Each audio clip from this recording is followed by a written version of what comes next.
Jeff. Jim, how much do you put in weight-wise in picking a side when you have one team going to the other side for time zones? It matters.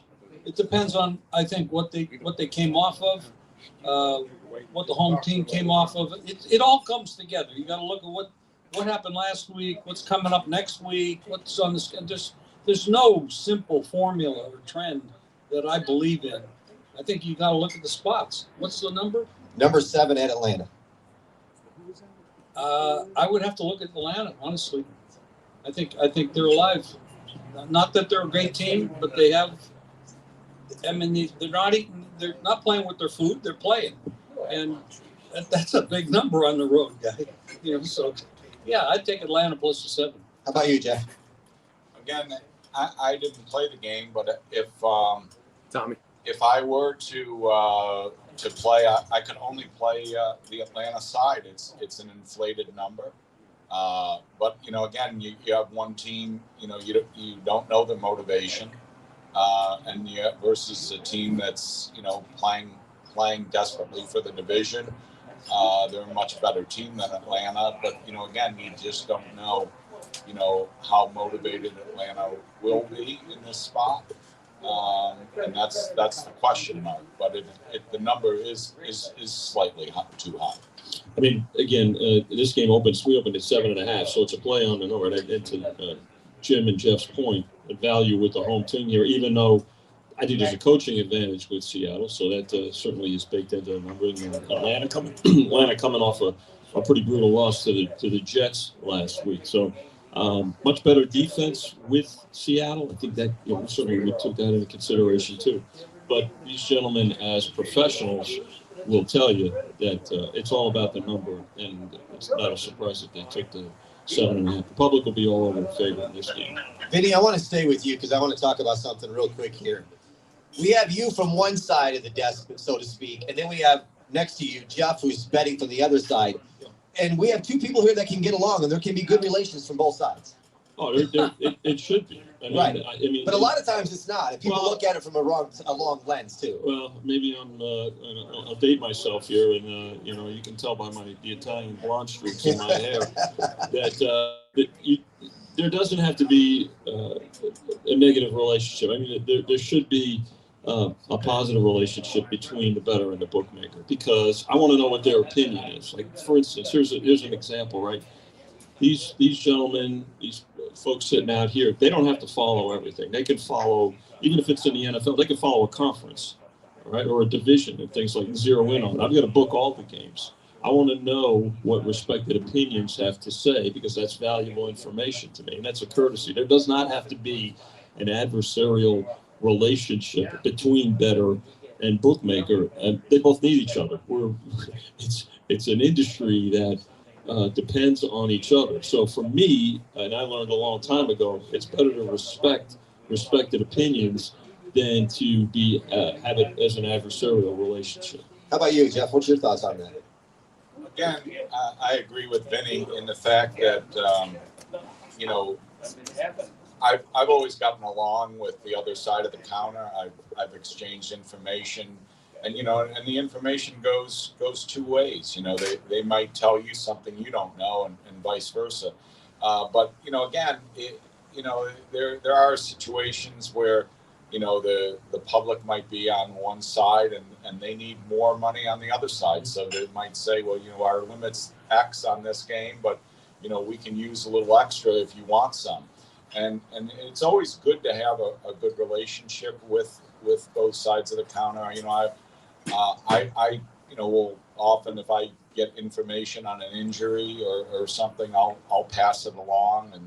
And I have a lot of good friends that are running books, and it has changed. The new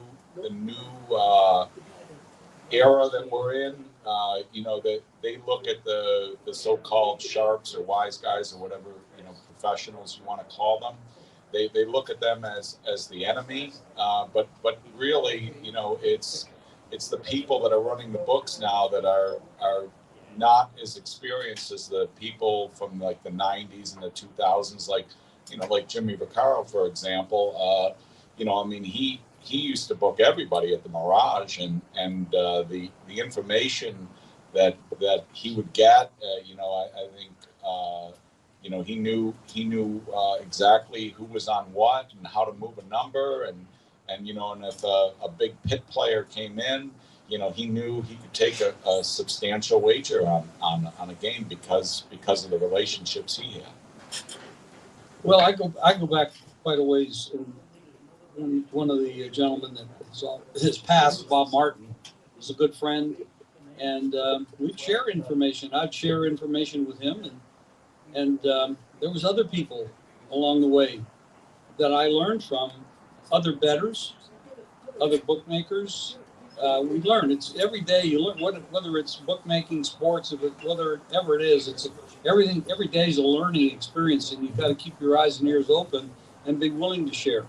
Now, I want to hear what other people say and what they think. If Jeff likes the other side of a game, then I'm definitely going to back off or down on my bet. Not that I'm saying he's going to win every bet or I'm going to win every bet or lose every bet, but I'm definitely not going to go as crazy on a side because he's a respected player. He's a winning player. And, I'm going to look at that. Now, I'm not afraid of betting against the public.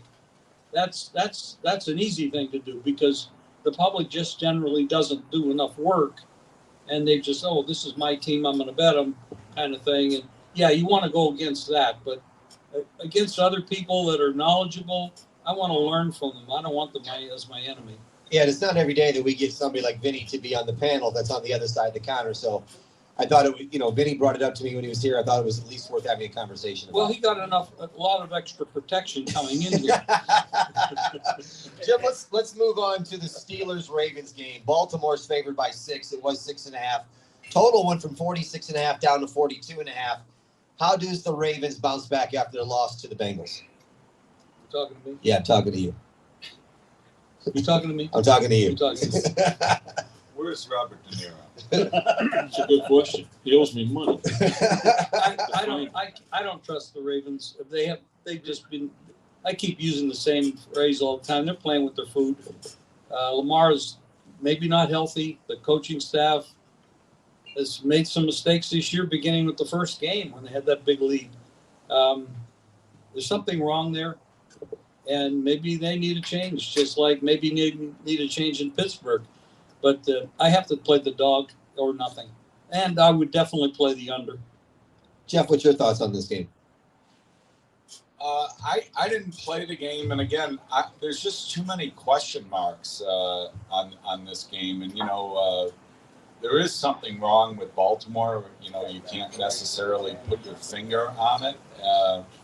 But, again, the Steelers are no bargain. And in fact, the Steelers, the Bills ran the same play against the Steelers 27 times, I believe. And you would think that after, 5 or 6, they would have caught along. But, I mean, again, how you can run the same exact play that many times and they can't stop it. There are definitely issues with both teams.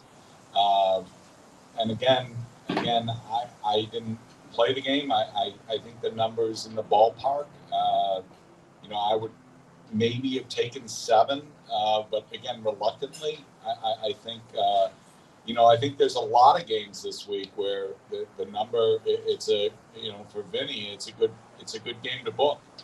Vinny, over to you then, just real quickly. How much do you guys look at interconference rivals and stuff like that?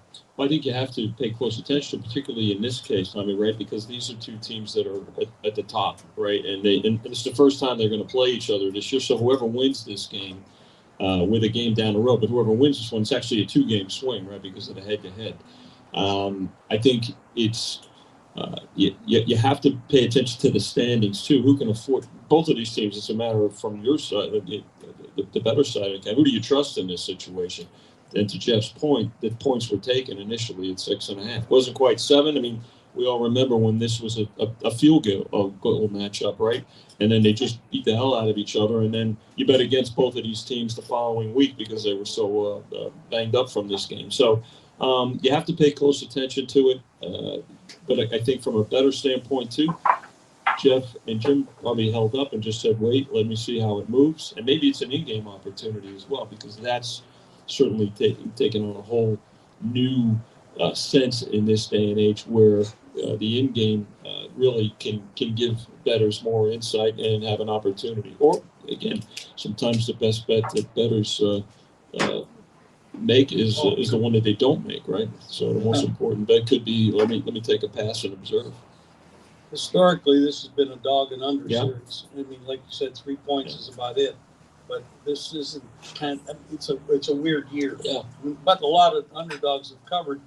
We got the Bengals sitting out there with Burrow back. I mean, they're Dangerous. terribly defensively, but I mean, they could sneak in because these two teams are not that good that you can't surpass them. And now that's wild to think that the Bengals, with that record, could actually do that. But somebody can run the table here.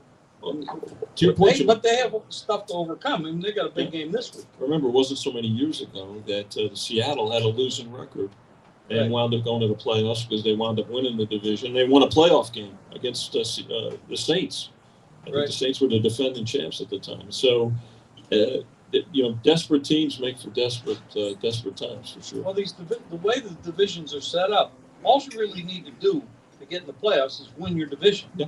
I mean, you can have an 8-9 record. I mean, and get in there as long as the other division people teams are not doing well. Let me stay with you, Jim. Titans at the Browns. Cleveland's favored by 4. Total's 33.5.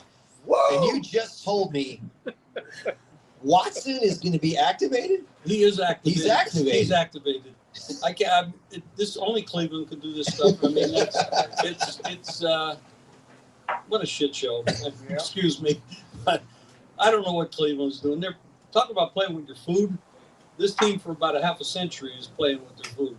What a mess. I mean, you paid this guy $230 million guaranteed money. I mean, and I don't know. I don't know what to say. Except, are you going to get on this game or no? Well, barring, look, I think it's 33.5 or something like 33.5, yeah. I mean, that's a little bit low to play because of the turnovers. Like last week, almost took it over because the guy in the punt or whatever kickoff fumbled it and picked it up 7. They still went under, but these teams are bad, except for one unit. The defense for Cleveland is exceptional, and that's probably the winning side. But can you lay 4 points with the Cleveland Browns? I mean, can you see a 10-9 ball game here? No, I mean Tennessee throws the ball around a lot. There's going to be some points, and there's going to be some turnovers. That's the problem with the total. I do like it under. I mean, there's going to be weather. I got pictures and wind coming, like the stuff coming in from these different stadiums. It's windy. It's cold there. It's like I think last night it was 19 degrees, and I've got a helicopter. That makes it good for sound. The weather in Cleveland is awful. They got that lakefront thing that they got going on. Likely the wind is going to be bad. There might be snow. It's Wednesday, so I don't know what the hell's going to look like on Sunday. But I would say you would look at it, watch it on TV. It's in-game betting. I think in-game is probably the best way to approach it. Jeff, you agree with Jim? I did. I think the total's 34. I did go under 34.5. I don't think Tennessee's going to score much against Cleveland. Cleveland, I think this is the second time this year that they've been favored, which is shocking in itself. They're 1-0 as a favorite. Looking to go 2-0. Yeah, I mean, a strong trend there. Cleveland as a favorite, but I did play the under, and again, it's going to be cold. It'll be windy. It's always windy and cold there. This time of the year. Tennessee's not going to score much. I mean, my biggest concern is that, like Jim said, the turnovers. I think if there's not a bunch of turnovers, then I think Tennessee scores, maybe 10 tops, and Cleveland isn't exactly a juggernaut offensively either. So I do like it under, but again, with Cleveland's defense, they could get they could accidentally get 14. With Ward at the helm.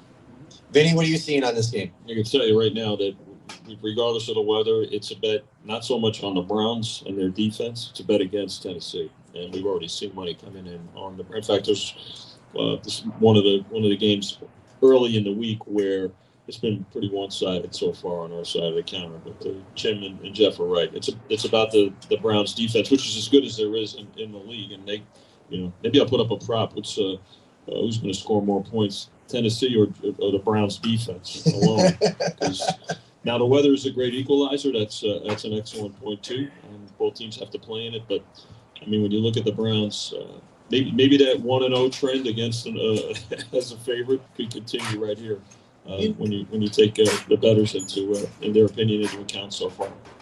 Statistically, the Browns still have a chance to make the playoffs. If they're not mathematically eliminated. It's unbelievable, and they stink. Well, that's what happens when the leader of your division's 6-6. Yeah, You're right. Jim, let's talk about the Colts at the Jaguars. Indianapolis, it was opened. I saw it at 2.5. Now this morning, it's down to 1.5. It's 47.5 total. Colts have lost 3 of their last 4. Their last win was in overtime versus Atlanta. Do you trust Indianapolis going in Jacksonville? Absolutely not. I like the Jags. I think they started out the wrong favorite in this game. I really do not like Indianapolis going there. As a matter of fact, I made a bet this morning that the Colts missed the playoffs. I like the Jags in this game. Okay. Jeff. Oh, look, got Richie Bachelari walking in. Pheasant.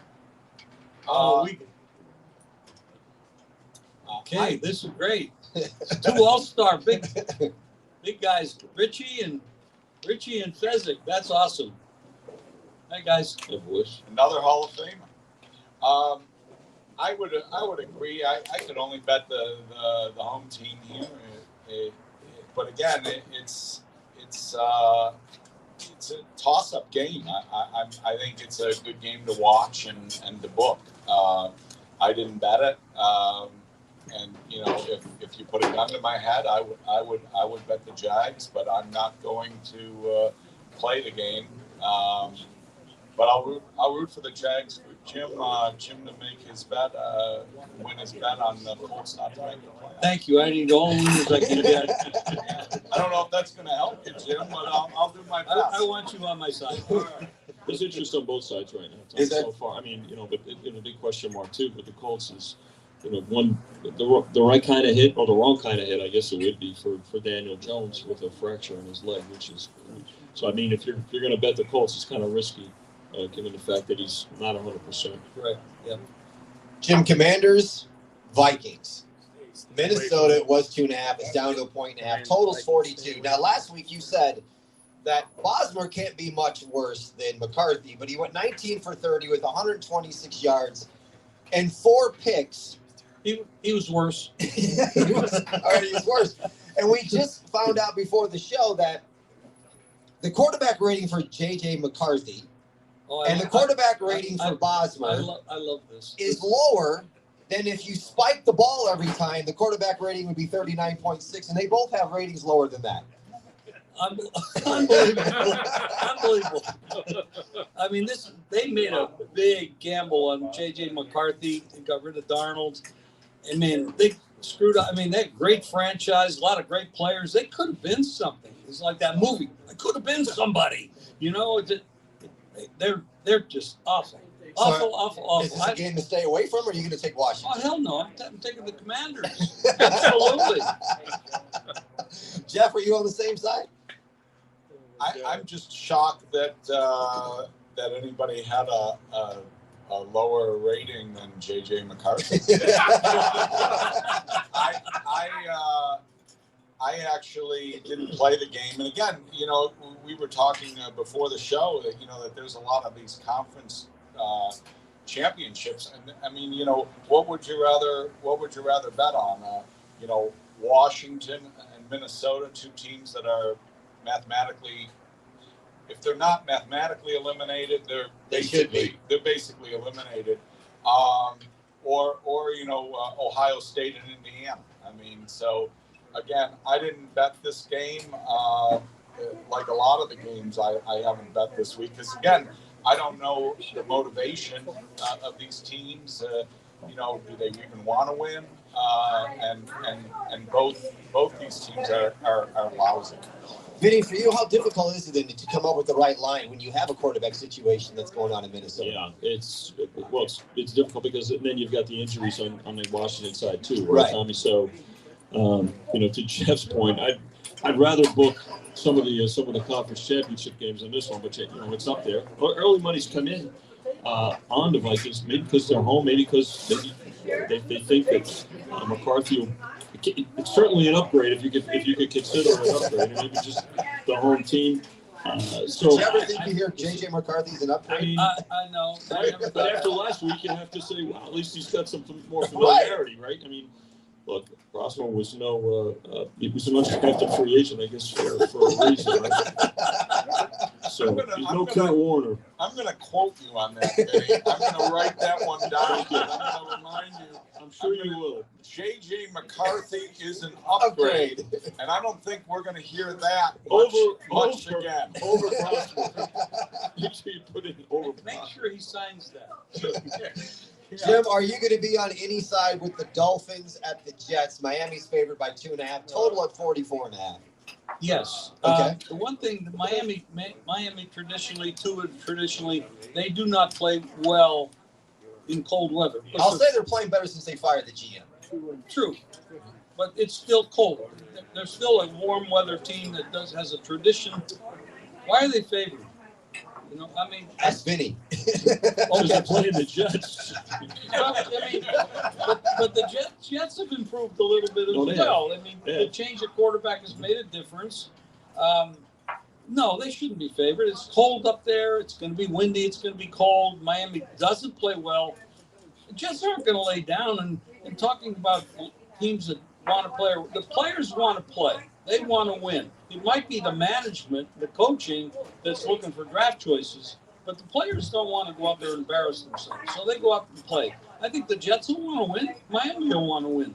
But I think the Jets have a chance against a team that's just not good in cold weather. Tua's not good in cold weather. He has trouble holding onto the ball. And I'm going to take the Jets there. Jeff, are you on this game at all? You know, similar to the Redskins, I still call them the Redskins and the Vikings. I didn't play this game either. Again, you know, this is almost like the preseason. You know, at this point, you know, the coach's motivation. You know, it looks like Miami's trying when it looks actually like the Jets are trying. So, but they're again two lousy teams, and you know, I've done a lot of betting over 35 years, and I find, you know, some of these games where you don't really, you know, say, well, you know, I really like this game. I just pass. And like we talked about, conference championships are this week, and there's a lot of really good games. And actually, I did bet a lot of those, but I didn't do a lot in the NFL this week. You know, I bet Detroit, and again, similar to, you know, what we were talking about before with this gentleman to my right who makes the numbers, and a scholar. We you know, it's a perfect example. Jim likes Dallas, I like Detroit, you know, and let's put the number up and let people bet. Vinny, go ahead. I mean, early money's come in on the Dolphins, I think, because, you know, perception is that they've played better. You know, they're not mathematically eliminated either, and people, you know, are familiar with it. You know, the public loves to be in tune with, you know, what's trendy, right? Professionals will wait and say, what's the best number? Now, it's gotten to 3, so the question is, will it get through 3? And if it does, don't blink, because there'll be an automatic play on the Jets. To Jim's point, Jets players, they're fighting for jobs. I mean, you know, they don't care about draft picks and draft capital and things like that. So there are guys fighting for jobs, but so are guys on the Dolphins, especially the coach in particular. So I think it's a game that's going to see interest on both sides, but the early money's come in on the Dolphins. About playing for jobs. They're either playing football or bagging groceries. Yeah. So, yeah, they're playing. Yeah. Well, Kurt Warner was bagging groceries, and then he turned out to be a Hall of Famer. And Jim, you said it was going to be cold. It's going to be a balmy 38 in New York that day. Oh, my goodness. I mean, Miami after that, they could go to Jones Beach right after. Vinny, I want to stay with you for the next game with the Saints at Tampa Bay. The line is 8.5. Tampa's favored 42.5. And my question for you on your side, with Tampa being so banged up and the possibility of getting some guys back, how difficult is it to set this line? Well, you start, obviously this game you'll start with a touchdown and go and say, okay, well, obviously where are we going to go with it? You have to make it higher because you know that the public is going to be all over the favorite in this game, and it's going to be more of a play against the Saints. So, is it difficult? No, but I'll tell you the aspect of from a booking standpoint, you're going to move it a lot quicker because you'll see a trend develop a lot earlier. It's not that it's a key number, but also that in exotic plays like money line parlays and teasers by the public, they're going to bet the favorite in this game. So that the game is going to go up. It's just a matter of anticipation, under normal circumstances. And if this was 2 weeks ago with Tampa's injuries, it would probably be a little bit lower. But the fact of the matter is they are getting healthier and they're in the driver's seat. Without looking ahead, don't forget they still have 2 games left with Carolina, 2 of the last 3 weeks. So they play them, then they've got a game in between, and then they finish the season with them. So I don't think it's a matter of them looking too far ahead. Jim, I know you're on Tampa this year. What's your thoughts on this game? Well, back in June, I know my friend Scott tells me to calm down with the Bucks. But I did make a lot of plays on Tampa Bay to make the playoffs, to go further. And at the time, I thought Baker would have a MVP team. The problem is they've been hurt every week, the whole season. They've never played healthy. Now, I know Evans is not coming back, but other players are coming back, and they still have a good coach. And Baker's a winning quarterback, and he's tough as hell. If they're healthy, I'm going to say it again, Scott. Don't yell at me. But if they get into the playoffs, and I do believe they will, they can be very dangerous. They will get a home game. They might get a second game against the opponent they can handle. But I know one thing: when they go out there with Baker under center, he's going to fight. I'm not going to lay this number, but I like them to win the game straight up. Now, that might be a teaser action possibly, but I like them to win the game and move on. And with those 2 teams against the Panthers, that's all they got to do is win one of them. Jeff, is this number too big for you? It's a little high, but again, you have Tampa at home against a divisional team that is not playing very well. But what Jim said, I would agree with. You would tease this or money line Tampa only. I don't trust the Saints, and I certainly wouldn't play more than 7 with Tampa. I think that they'll win the game, and again, they could be up 14 in the 4th, and in the NFL, that everybody goes into that prevent with 5 minutes left, and they could control the game and then win by 7. So it would be a teaser money line play, but again, the money line's a little inflated, so maybe a teaser with Tampa. Jim, I want to go back with you. For me, for 2 teams that I don't have any trust in at all, and that's the Bengals going to the Bills. Yesterday, Buffalo was favored by 6.5. Today, I saw it's down to 5.5. Total's at 53. I don't know what's going on in Buffalo, and Burrow's back, so I don't know what to think of Cincinnati. What's your thoughts on this matchup? It's very confusing because Josh Allen he could be the best quarterback in football. He can do it with his legs. He can do it with his arm. He's tough as nails. But I don't know about the coaching staff. For years, they've seemed to not use him the right way. And it seems to be happening again this year. It's a defensive coach, and that sometimes the defensive coaches don't make adjustments fast enough as an offensive coach like Johnson with Detroit last year and now with Chicago. That might be the answer. I don't know. Now with Burrow's pretty damn good, and he could be right there with Josh Allen as one of the best. They're still without Higgins though, at wide receiver, so that limits them a little bit. But right now, I actually bet the Bengals when it came out, so I got a better number than what it is right now, and that's the lean. But now tell people to take it at a deflated number. What can I say? If that's the number we have, so I got to go with it. The weather's not going to be good there. That's just like Cleveland and Pittsburgh. It's all in the same area around the lake. It gets bad. It affects the passing. It affects the running. Everything. The one bad thing here is you got one of the worst defenses in football with Cincinnati. So no matter how good Burrow is, can he overcome his own defense? And that's a problem. I like the dog, but not necessarily at this number. Jeff, I know you're a Bills fan. What's going on with Buffalo this year? I wish I knew. I really do. I've been. I flew to Houston to watch them that game. It was pretty exciting, that hook and ladder. I mean, I was there, and I was sitting there, and he throws a 15-yard pass on 4th and 29, and I was like, what the heck is he doing? And it was like, it fooled me too, as he did the Houston defense.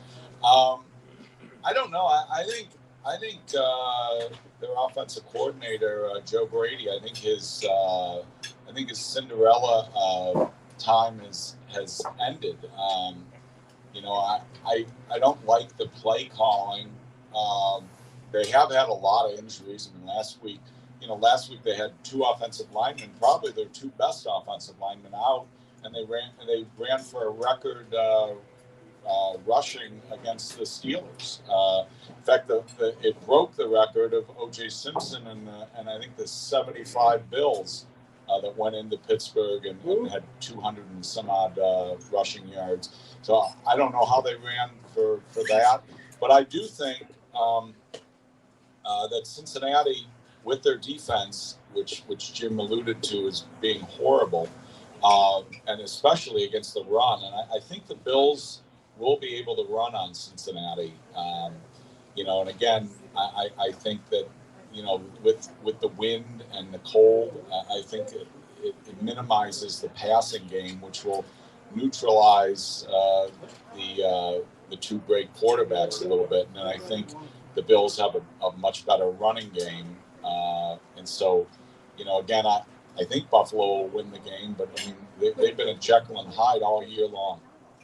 Vinny, after the win last week for Cincinnati, you see more money go that side with Burrow back? Well, with Burrow back, yeah. I mean, if you take of the points, considering the fact that he'll press, right?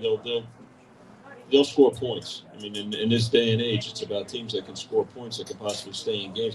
Can you really trust the Bills' defense, really, when you think about it? So the initial money that came in wasn't on either side here, but a little bit on the over. And I think the public is enamored still by these teams. They're not looking at the weather, right? Because they're looking at their fantasy teams, and both of these teams have players that attract that type of activity. So professionals looking at, say, taking into consideration who can run the ball, maybe the weather is going to be a factor, wait for this total to go up, and then probably look at the under as we get closer to game time. Jim, somewhere where weather's not going to be a factor is here at Allegiant Stadium with the Broncos coming in to play the Raiders. I saw the Broncos sign veteran wide receiver Elijah Moore to the practice squad. So we'll see what happens with that. They're favored by 7.5. Total's at 40.5. But let me ask you this. Is Pete Carroll going to be coaching the Raiders next year? Well, I can't answer that. But when do we get a professional team? Well, we had one assigned to us. It doesn't look like one. They have a stadium here. It's a nice stadium. It's a beautiful stadium. We've got a couple of nice players. Are you going to lay the points then? No, I'm not laying the points. I would not lay. You going to take the Raiders? Could I just pass? Yes. Okay. Jeff? You could maybe tease Denver to Tampa. Maybe that would be a good one. I would be happy with that. Yes. Yeah, I think that might be the way to go. And if you're going to be doing any tailgating, weather could be a factor. Vinny, I'll go with you on that. It's a ride share stadium. There is no tailgate. Casinos want you to tailgate inside right up until game time and take advantage of table games and slots. But this is a game where the initial money, believe it or not, came in on Monday and yesterday on the Raiders, the home team. When you look at the Broncos, so they play close games, right? I mean, they hang around. Their defense is phenomenal. But they're always life and death, it seems, in the majority of their games in the fourth quarter. Now, that defense against this Raider offense, which is absolutely probably the worst offensive line in the league, the public will be certainly on the Broncos in this game, so the likelihood of the game going up will be significant. There'll be a lot of Bronco fans there. They travel very well. And as we see on a regular basis, there are more visiting team fans in the stands at Allegiant than Raider fans, and so that'll play that'll play into the Broncos side a bit. But we'll need the Raiders in this game as we do every week. Maybe betting Geno Smith to get sacked 10 times in the game. That would be that's a good bet. Jim, let me ask you about this. We have the Bears at Green Bay. Green Bay's favored by 6.5. Total's 44.5. Are you a believer in the Bears yet? A lot of people say they're playing with their food but still winning. But Johnson's done a hell of a job. He did a hell of a job in Detroit. How can we not look at this and say these guys are for real? I mean, they go to Philly and they win. It wasn't that hard.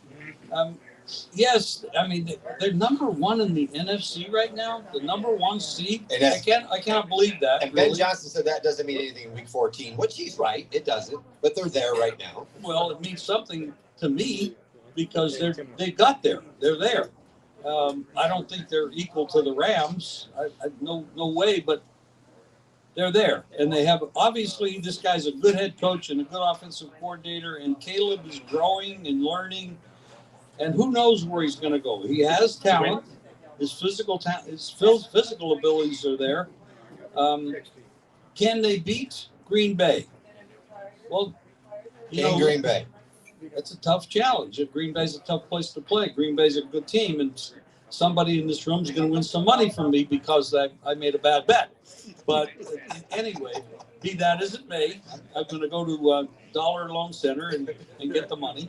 So I would have to take the dog just because it's a division game. It's a big game.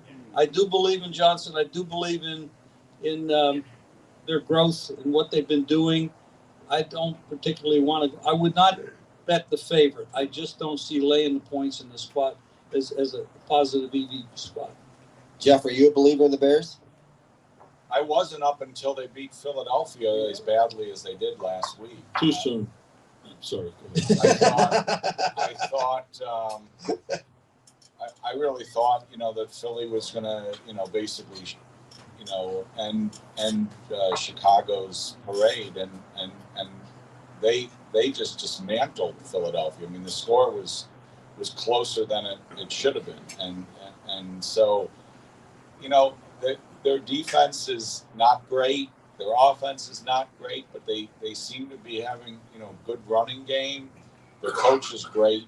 I think he calls an amazing game, and the players are playing for him.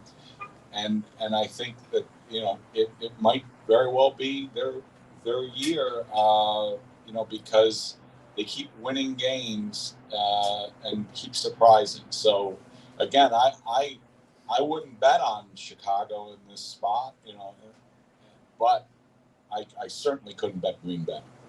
Vinny. Yeah, I think when the initial money's come in on the Packers in this game to drive it to 6.5. I know that's what it is at South Point. I mean, does it touch 7? I know if it does, again, as I said earlier, a key number like that, it won't last very long. So I think that the Bears answered a lot of questions a couple of weeks ago, as Jeff said, in Philadelphia, because they hadn't beaten teams. They were beating up on teams with losing records. I think this game's probably going to come down to which quarterback makes the fewest mistakes. And when you look at who's been a bit more consistent under center for the last month, it's Williams, right? When you look at it, so that I think is going to be in the minds of somebody looking to bet the Bears, waiting to see if it gets to 7, and when it does, it'll be a take. Jim, we have the Rams going to Arizona. The Rams are favored by 8.5. Totals 48.5. Is this too big of a number for the Rams on the road, or are the Rams good enough to cover this in Arizona? The Rams are good enough to cover a lot of numbers because they are very, very good, and they are going to be pissed. I mean, they blew a game last week. Yes, they did. It was a cross-country trip. It was a tough spot. Sometimes you take the opponent lightly and you play with your food, which is what they did. Now, I got to give credit to the other side. They played well. Young played a good game. They called a good game. This is a division game now. This is different. They're going to win the game, but the Cardinals are not going to lay down. They can put up points. The game should easily go over the total. Okay. I'm not worried about the weather. I like the game to go over the total. If I had to play the game, I'd probably play the dog, but I'm definitely playing the over. Jeff, you agree? I didn't do anything. I do agree that the Rams are going to be pissed. And again, maybe a teaser here. Yeah. Vinny, for you then, Yeah, right. because of what happened with the Rams last week, is that one reason why we see the number where it's at? Yeah, it'll go higher. I mean, the Rams are going to be decided by the public, I think. But I can't imagine even professionals really looking to trust the Cardinals in this spot, especially after what happened. Stafford alone, he had 3 turnovers. And again, whatever you want to call it, the broadcaster jinx it with the graphic, hasn't thrown an interception. He's thrown 38 consecutive touchdown passes without an interception, and the next word you hear, and it's picked off, going to the end zone on a pick 6. But there's no question here. We're gonna need the Cardinals for a pretty significant number, and the other part of it is there's carryover, so it's an afternoon game, which will have everything from Thursday through the morning going to. Jim, going to Sunday night, we have the Texans at the Chiefs. Chiefs were 4.5 yesterday. Today it's 3.5. Totals 41.5. Before I get your thoughts on the game, are you more surprised the Chiefs are sitting in 10th place right now, or Chicago's in first place? Chicago in first place. It's more surprising. That's more surprising. I didn't think the Chiefs would have a great year. I thought they got very lucky last year with a lot of one-score games, and it looked like, they're a team that had won division 9 straight years and been to 5 out of 6 Super Bowls. And it's kind of, you do that, you're playing a lot of extra games in the playoffs. Your bank accounts are pretty full, and they're getting a lot of attention, and they read their own press clippings, and you get a little full of yourself. And sometimes you're just not prepared. And when you win that many one-score games, you got to look for some regression, and I expected that, and it's happened. So, no, I'm not surprised about their decline. I am surprised about Chicago. I didn't think that would happen, especially when you have Detroit and Green Bay in there. For them to be up at the top, number 1 seed right now, that is totally shocking. Are you on any side in this game? I like the dog. The one thing I don't like about it is you got an indoor team going outdoors. It's going to be cold. That is not traditionally a good thing to look at. But their defense, the Houston defense is really good. And I like their coach. Now, if Stroud is able to stay upright, that could be a tough game for Kansas City because, Mahomes' stats are really good. Everybody looks at this team and they say, well, Mahomes just isn't playing well. He actually is playing well. But it's the team overall, and they have a tough schedule. They've played a lot of tough teams, and this is another tough team. I don't see Kansas City winning by margin. If they win, it should be close. So I'd be on Houston, and I'd definitely be on the under. Jeff, before I get your thoughts on the game, what do you think is more possible? The Chiefs make the playoffs or the Bears don't? The Bears have a tough schedule the rest of the way, don't they? Yes, they do.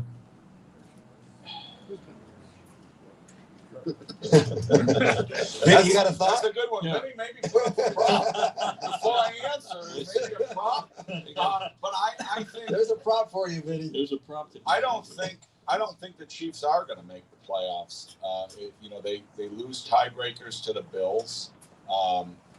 I do agree. That Houston plus the points is the way to go here. I mean, again, Houston plays a lot of close games. Their defense is, I'm not sure if their defense or Cleveland's defense is the best in the NFL, but they're 1-2, and it's going to be cold, and again, it's not a good situation for Mahomes, who's not going to have any time to throw against this defense, and they have great linebackers and great cornerbacks. So, I would think, getting back to your question, the Chiefs making the playoffs would surprise me more at this point. Yeah, I think particularly with the Bears' position right now, too, with about a month to go. But it's a great game to book. I could tell you that. I mean, you look at the 3 primetime games: Thursday, this game, and of course Monday night, even with the Herbert injury, which I know we'll get to. There's going to be interest for both of you. Folks will make a case for both sides. So from a bookmaking standpoint, you love to have. I wish every game had this type of attraction, right? You've got both teams fighting for a playoff spot. One thing about the Texans, as an indoor team going outside and in a cold environment, defense travels. So what is the weather going to impact more than anything? Offense more so than defense. So both teams with the need, right, to prevail here adds to the betting factor, whichever side you're looking for. And maybe a situation where folks are waiting for another number. The carryover will go to this one more so than the afternoon games, because everything gets to the primetime games. Vinny, let me stay with you. You brought up the Herbert injury Monday night with Eagles at the Chargers. Philly was 3. I saw it's down to 2.5, and the total 40.5. Give us your thoughts on what this is going to. Well, I think it's a take on the number, right? The most important number in the NFL being 3, and that's the one that professionals in particular will pay attention to. I think it's his left hand that he had to have the procedure on Monday, so all indications are he's going to play, but it's certainly going to impact him, right? I mean, look at what Philly's done in the last few weeks, just inconsistent. As good as they are, and even though they're in a playoff position, you've got the Chargers at home with you're playing good. Their defense, I think, has surprised people more than anything. So another game that has playoff ramifications. It's got an attraction for bettors on both sides, depending on what that number will be. And what that number, ends up as, from our side of the counter, I don't need the game to fall 3. So, we don't need the Eagles to win by 3. So, but from a betting and a bookmaking standpoint, you'd rather book these games that have meaning, that have, both teams incentivized to perform. But again, the great equalizer is the number, whether it's a game like this or some of the other games that we talked about where either side is kind of out of it and building on the future, or one side has all the momentum. Jeff, for you, what are you looking at more? What happened with the Bears did to Philadelphia, or the injury to Herbert? I mean, they're both significant. Obviously, the injury to Herbert is very important. Rodgers, who had an injury to his non-throwing, he fumbled once during the game. Which caused, the Bills got a touchdown on that. So again, you miss a snap or something like that. The injury, even to the non-throwing arm, it can impact. But again, there's so many question marks, because you look at a Philadelphia team that has been very inconsistent this year. They haven't played a lot of really good games like last year. I mean, they were just dominant. And this year, you know, one game they play well, the next game they don't play well. So you don't really know, you know, I mean, as a gambler, you want consistency. You want to know, like, you know, I mean, like a guy like a Patrick Mahomes, you know, I know that he's going to give you a hell of an effort every game he goes out. You know, with the Eagles, I don't know what I'm getting this week. You know, am I getting the team that they played against the Bears, or am I getting a team that, you know, the played the second half against the Cowboys, or the first half against the Cowboys? I mean, it was like two different games. So again, I'm not doing anything on this, especially with, you know, I don't like to do too much when there's question marks. If there's, you know, because I can pick and choose what I do and don't do. I could watch the game and bet the second half and sort of see what I'm doing. But you know, that's the advantage of being on this side of the counter, is you don't have to bet every game. And this game I'm just going to watch. Jim, wrap it up. Well, I agree with what Jeff just said. You don't have to bet every game. I'm kind of surprised that the Chargers have been able to do as much on offense with that offensive line being hurt. And now, granted, Herbert's gotten hurt now. He's got the hand, and he had surgery. And I know Philadelphia is going to try to avoid hitting him on that hand. You know, right? Of course. So that's the way football players are. Always. You know that? Very kind. Yeah, so and thoughtful. This is not a great spot. I mean, Philadelphia is not. They're not consistent, but they're not dog meat either. I mean, they're still a good football team. They are the defending champions. But I would only do one thing here, and that's play the under, and that's it. I know we wanted to get some conference championships. We're really running out of time. So, Jeff, you can give us one real quick before we go. What's the best conference championship matchup you like? Well, for everybody that's stuck around, I'll tell you what I played. I played Kennesaw State at a pick'em, and I played Boise -3. I like that one quite a bit, although the game's gone up a little bit. I took BYU +14. They're a hell of a team, playing a great team in Texas Tech.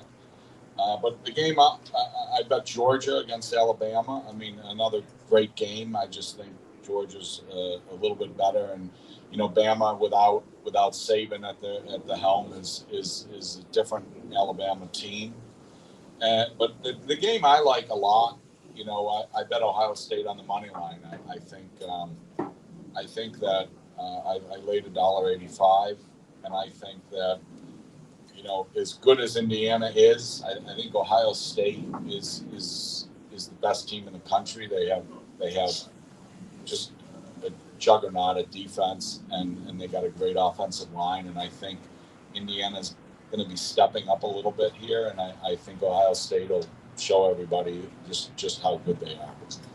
All right, next week we're going to have Scott Spreitzer and Aaron Renning with us. How about a round of applause for Vinny Magliulo, Jeff Whitelaw, and the man Jim Feist. My name is Tommy Canale. We will see you next week right here. Thank you to Jay Laura for the wine. For those of you that are here, stay tuned after the outro. We'll find out who's going to give the wine. Good luck on your bets, everybody.